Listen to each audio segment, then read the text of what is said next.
책 읽으면서 제가 메모 기록하라니까 이렇게 하시는 분들이 있어요. 책을 읽으면서 이거 여러분 될까요? 안 될까요?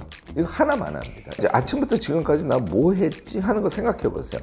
아무것도 생각이 안 나는 분들, 이거 좀 자신을 개선할 필요가 있는데, 뭐 열심히 하는데 성과가 안 나시는 분들은 오늘 제 이야기를 꼭 명심하기 바랍니다. 안녕하세요. 행크TV 구독자 여러분들, 이렇게 인사드리게 돼서 너무너무 반갑고 기분이 좋네요. 저는 무엇이든 세 가지로 가르쳐드리는 명지대 교수 김익환입니다. 김 교수의 세 가지라는 유튜브 채널의 크리에이터이기도 하고요. 대학 교수이면서도 제가 갖고 있는 지식을 여러분들과 적극적으로 나누는 그런 활동을 하고 있습니다. 제가 1호 기록학자라고 여러분들이 불러주셔서 너무너무 감사한데, 기록학이라는 게 예전에는 사람들이 되게 익숙지 않은 학문이라고 생각해서, 제가 기록학 전공자입니다 그러면 기독학이요? 이렇게 물어보시는 분들도 계셨어요. 기록이라는 것은 자기 것으로 소화해서 그것을 메모 기록으로 남기고 그것을 보면서 다시 생각작용을 해주고, 이런 걸 기록이라고 그래요. 생각은 곧 기록이다. 또 그 행위는 어떤 시간을 잡고 하는 것이 아니라 습관이다. 이렇게 여러분들이 생각하시면 될 것이고요. 저는 습관으로 기록을 자주 하는 완전한 기록형 인간이다, 이렇게 생각을 해주시면 좋을 것 같습니다. 저는 사실 독특한 기록을 하기도 하고 또 여러분들께 권하고 싶은데요. 저는 무엇이든 하고 나면 시간 쓰고 한 줄로 기록을 남깁니다. 저의 감상도 조금 한 줄이 넘어가지 않는 범위에서 아주 간단하게 메모를 남기는데, 요거는 제가 한 줄 일상 기록이라고 칭해요. 이 얘기를 거인의 노트 출간됐을 이후부터 제가 자주 했더니 이거 하시는 분들이 엄청 늘었어요. 예를 들어서 식사를 했어요. 식사를 하면 식사한 시간하고 자기가 먹은 메뉴, 맛에 대한 자기의 감각, 이런 것들을 써놓는 거예요. 제가 오늘 행TV에 나와서 촬영을 했어요. 촬영 끝나고 제가 어딘가 앉을 수 있는 공간이 생기면 자리에 앉아서 행TV에서 촬영한 시간, 제가 여기서 강조해서 얘기한 내용의 키워드 몇 개, 행TV와의 만남의 느낌이 어땠는지, 이런 것들을 제가 메모를 한답니다. 뭐가 좋아질까요? 생각력이 기가 막히게 발전합니다. 자신이 행위한 거, 자신이 지식으로 경험하게 된 거, 이게 머릿속에 계속 남아있는 기가 막힌 경험을 여러분들이 하시게 될 거거든요. 내가 하루 오늘 엄청 열심히 살았는데, 자려고 누우려고 그랬는데 아무것도 남아있잖아. 나는 소모적으로 휘발되는 삶을 살았어. 이렇게 생각할 거 아니에요. 기록을 사용하시면 내가 나의 삶을 살고 있구나 하는 것을 끊임없이 자각하면서 살 수 있어요. 그래서 제가 딱 세 가지만 하세요 라고 오늘 짚어서 말씀을 드리겠습니다. 우선 첫 번째는 하루에 5개 미만으로만 자기가 할 일을 써두세요. 시간 쓰지 마세요. 매일 아침 이 계획 기록, 그러니까 플래닝을 쓰시기를 적극적으로 권합니다. 이거 하시지 않습니까? 내가 오늘 오후에 뭘 하려고 했어. 그리고 그걸 실제로 했어. 어떤 느낌? 나는 내 인생의 주관자구나 하는 느낌을 가질 수 있고요. 하루 자체가 훨씬 더 짜임새 있고 알차게 그렇게 운영될 수 있는 것을 실제로 경험하시게 돼요. 두 번째 권하는 것은, 역시 우리가 삶을 살아가는데 독서 안 할 수 없죠. 그냥 책 쭉 읽고 6개월 지나면 기억납니까? 기억 안 납니다. 한 50쪽 정도 되는 한 개의 장을 읽으시면 여러분들 그냥 지나가시면 큰 탈 납니다. 한 개 장 읽고 키워드만으로 머릿속으로 쭉 읽은 책의 내용을 생각하고 메모와 기록을 남겨두시는 거예요. 책을 읽으면서 이거 여러분 될까요? 안 될까요? 이거 하나만 합니다. 이거는 기록을 하는 것이 아니라 베끼는 행위거든요. 한 개 장 정도를 읽고 기억에 의존해서 너무 많지 않은 양을 메모하는 거, 이거를 적극적으로 권해요. 메모를 해서 기록을 남기는 거. 이 방식으로 여러분들이 메모 기록을 하시면 책 읽을 때 무지하게 집중하게 된다는 거죠. 요거 꼭 하시기 바라고요. 세 번째는 아까 제가 말씀을 드렸습니다만, 일상 기록을 써주시기 바래요. 지금 한번 해보시기 바랍니다. 잠시 제 영상 스탑해놓고 지금까지, 아침부터 지금까지 나 뭐 했지 하는 거 생각해 보세요. 떠오르시는 분은 오케이, 생각력이 무지하게 좋으신 분이에요. 아무것도 생각이 안 나는 분들, 이거 좀 자신을 개선할 필요가 있는데, 뭐 큰탈 난 건 아닙니다. 일상 기록을 쓰시고 점심때 한번, 저녁 먹기 전에 한번, 자기 전에 한번, 이렇게 여러분들 한 일주일만 해보시면 이게 엄청난 효과가 있구나. 그 안에 내 삶 자체가 메모하고 기록하는 행위에 의해서 아주 지식적으로 누적되는 삶이 될 수 있구나. 일상 자체가 공부구나. 이런 거를 느끼게 돼요. 요 세 가지만 우선 적극적으로 해보시기를 권합니다. 우리가 나는 누구일까라고 생각할 때 여러분들 어떻게 생각을 하세요? 여러분들이 살아온 인생은 무엇이요? 라고 물었을 때 여러분들 어떻게 답변합니까? 아, 나는 이런 거를 하고 살아온 사람이야 라고 답변하시지 않습니까? 다시 말해서 나는 기억 속에 남아있는 나, 그것이 나예요.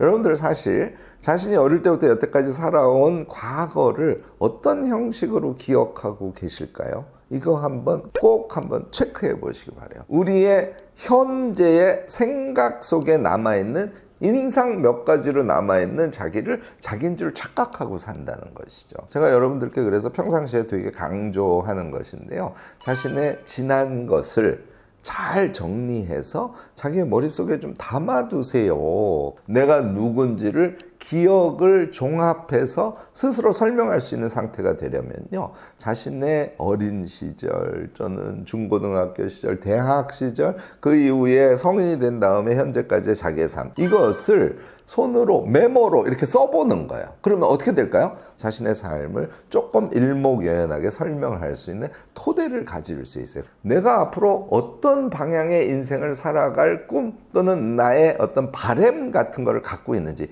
이것도 자기를 구성하는 핵심이에요. 우리가 자기가 어떤 선택을 선호하는지, 자기가 어떤 행위를 했을 때 기뻐하는지, 이런 것을 제대로 정리하지 않고 사는 경우가 너무너무 많습니다. 왜? 기록과 메모를 모르기 때문에 그래요. 그러니까 자기의 미래를 설계할 때 어떻게 하라고 제가 여러분들께 권할까요? 네, 자신의 미래의 방향을 자꾸 메모해 보시는 겁니다. 저는 버킷리스트 같은 것도 아주 좋다고 봐요. 왜? 자기가 죽기 전에 하고 싶은 거를 자꾸 메모해 보고 명시화하는 것이죠. 그러면 마음속에 숨겨져 있던 것들이 정리된 형태로 나올 거 아닙니까? 나는 누구라고? 여태까지 살아온 삶이 이렇게 정리돼서 내 안에 생각으로 내재되어 있는 사람이자, 나는 이러한 방향성을 향해서 삶을 살아가고자 하는 사람이자, 나는 어떤 생각이나 행위를 할 때 이런 패턴을 가지고 이런 경향성을 가지고 생각하고 행위하는 사람이야 라고 설명하면 어때요? 자기를 완벽하게 설명할 수 있겠죠. 여러분들 메시 보셨어요? 메시 그라운드를 정신없이 뛰나요? 아니에요. 정말 어슬렁어슬렁 걸어다녀요. 그런데 신기한 거는 공이 올 곳에 항상 가 있고요. 공이 오면 마치 사자가 사냥감을 향해서 뛰듯이 정말 엄청난 스피드와 엄청난 파워와 거기다가 드리블 기술이 함께 폭발적으로 나와서 골을 넣는 거 아닙니까? 자, 우리 인생을 그렇게 생각하시기 바랍니다. 열심히 하는 건 답이다? 아니에요. 열심히 하면 무엇에 힘을 줄 것인지, 무엇에 전략적으로 대응할 것인지 이거를 알 수 없어요. 열심히 하는데 성과가 안 나시는 분들은 오늘 제 이야기를 꼭 명심하기 바랍니다. 무엇인가를 성과적으로 하는 것은 열심히 하는 것이 아니라 전략적으로 사고해서 딱 필요한 방법을 써서 필요한 것에 임팩을 팍 하면서 행위하는 것. 이걸 모르시면 답 안 나옵니다. 자, 이걸 기록과 연관시켜서 제가 말씀을 드릴게요. 저는 그래서 이게 구상 기록이라고 하는데, 무엇인가를 할 때 구상을 미리 하셔야 돼요. 책을 읽을 때도 이렇게 하시고요. 사람을 만날 때도 이렇게 하시기 바랍니다. 우리가 물건을 팔려고 어떤 사람을 만나요. 이 사람은 물건을 팔 때 구상 기록에 이렇게 썼어요. 물건 팔기, 장기적으로 파는 거예요. 그 다음에 관계를 지속하기, 이게 목적에 들어있어. 이 사람은 행위 패턴이 달라지죠. 물건 얘기 한마디도 안 하기, 이렇게 써놨어요. 목적은 그와 마음이 하나 되는 것, 이렇게 써놓고 그 사람을 만났어요. 그 사람을 30분 미팅을 하면서 물건을 당신께 팔기는 할 거지만 물건이 중요한 게 아니죠. 신뢰감이 맺어지고 그 다음에 물건에 대해서 상세하게 보시고 살고 말고는 당신이 선택하는 문제입니다. 뭐 이런 얘기를 하고 헤어졌어요. 그 다음 주에 두 번째 미팅을 했어요. 그 사람 물건 팔까요? 못 팔까요? 무조건 팔죠. 느낌 오시죠? 그러니까 구상 기록을 쓰면서 행위를 하면 우리가 이렇게 할 수 있다는 거예요. 여러분들이 효율적인 삶, 유능한 삶, 전략적인 삶, 이것을 살기 위해서는 반드시 구상 기록 쓰는 습관을 몸에 붙이세요 하는 것을 우선 하나만 적극적으로 권하겠습니다. 마인드라는 것은 자신의 기억, 현재 생각, 자신의 현재 감정, 감각, 이것을 합친 단어가 마음이라는 단어예요. 내가 내면에 갖고 있는 생각, 이게 이제 바다처럼 엄청 많은 양이 이 안에 들어있거든요. 우리가 인생을 살아가면서 아주 중요한 그런 주제들이 있어요. 꿈과 돈의 세계, 나는 꿈을 쫓을지 돈을 쫓을지 이런 것들이 있을 수 있죠. 우리 자본주의 사회에서 사니까 소비를 어떻게 하는 게 좋을지, 이것도 아주 중요한 자기의 성향일 수 있을 거 아닙니까? 우리가 삶을 살아가는데 가족 얼마나 중요합니까? 자신의 가족관을 정리해 보셔야 되고요. 세상 사람들과 함께 살아가기 위해서는 나는 인간 인간의 다양성에 대해서 어떻게 받아들이고 있는가, 내가 열린 마음을 갖고 관계를 맺어가는 사람인가, 이런 거에 대한 자기 생각을 정리해야 되지 않습니까? 내 정리된 생각들을 무엇으로 갖고 있는지를 체크하시고 실제로 그것을 단계적으로 어떻게 하면 박스의 형태로 만들 수 있는지를 이 책에서 여러분들께 소개를 합니다. 그런 걸 우리가 마인드 박스라고 설명을 하는 겁니다. 여러분들 우리 인생관이라는 용어 쓰죠. 인생관이 뭐라고 생각하세요? 이렇게 황당한 질문이 어디 있습니까? 너무 추상적이라서 인생관이 뭐라고 답하기는 너무너무 힘듭니다. 그런데 마인드박스의 방식을 쓰시면 여러분들 인생관 정리하실 수 있게 되겠죠. 여러분들 주관자로 삶을 산다는 것은 쉽지는 않습니다. 그러나 주관자로 삶을 살아가지 않으면 세상에 휘둘리고 살아요. 자기 인생을 사는 게 아니에요. 열심히는 살지만 효율적 성과를 내지도 못할 뿐만 아니라 자신의 인생에 잘 이렇게 결이 맞는 그런 행위를 하면서 살 수 없습니다. 현대사회가 여러분들을 그냥 바쁘게만 만들거든요. 그리고 돈 버는데 정신을 팔리게 해서 자신의 삶을 살지 못하게 한다는 거예요. 저는 마인드박스를 통해서 여러분들을 꼭 정리하고 사시길 권해요. 그게 우리가 인생을 주관자로 살 뿐만 아니라 전략적이고도 효율을 제대로 기할 수 있는 사람으로 만들어 줄 겁니다.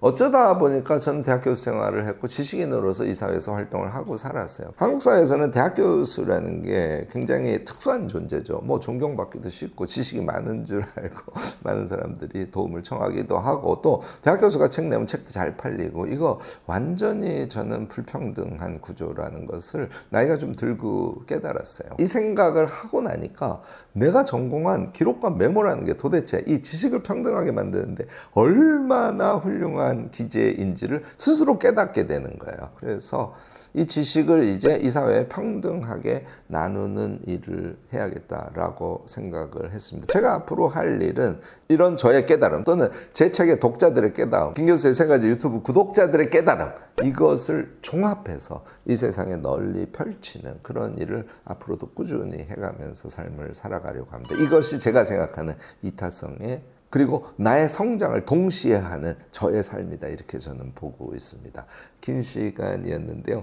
저의 미래에 대한 소개까지 포함해서 이야기 잘 들어주셔서 너무너무 감사합니다. 여러분들 뵙게 돼서 기쁨으로 생각하고 앞으로도 또 다른 기회에 뵀으면 하는 바람을 가져봅니다. 감사합니다, 여러분.